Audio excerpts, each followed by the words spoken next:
In today's SNG Explains, we will talk about Prime Minister Narendra Modi's visit to Papua New Guinea.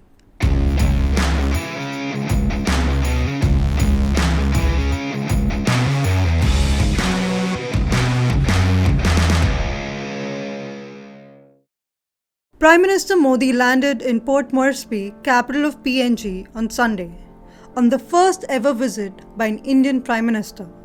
He held bilateral talks with his PNG counterpart, James Marape, followed by an engagement with 14 states that make up the Forum for India-Pacific Islands Cooperation.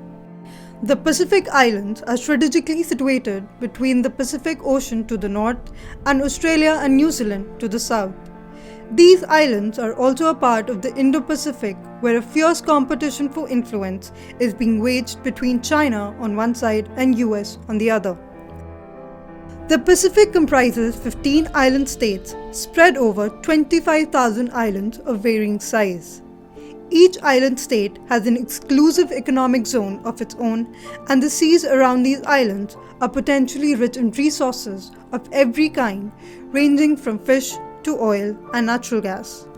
Major shipping routes crisscross the Pacific Islands, with the Panama Canal connecting the Pacific and Atlantic Oceans, making it a strategically important region in the global geopolitics. The visit from Prime Minister Modi is the first to Papua New Guinea of any Indian Prime Minister. So it's and for that kind of a visit, that means all of the mechanisms of government get involved.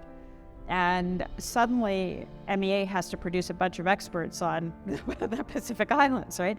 So it forces a level of awareness, understanding, engagement, and policy making just by declaring a visit like that.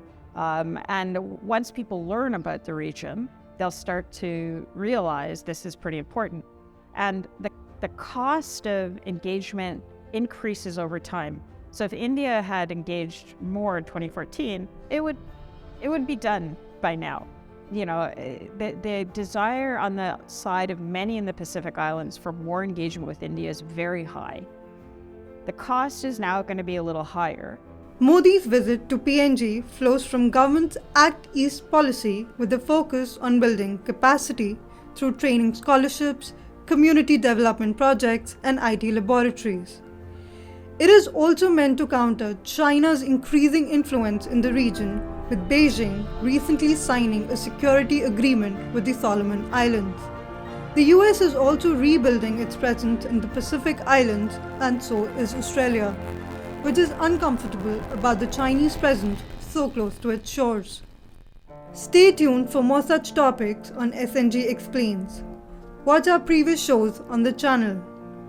We will be back with a new topic for you.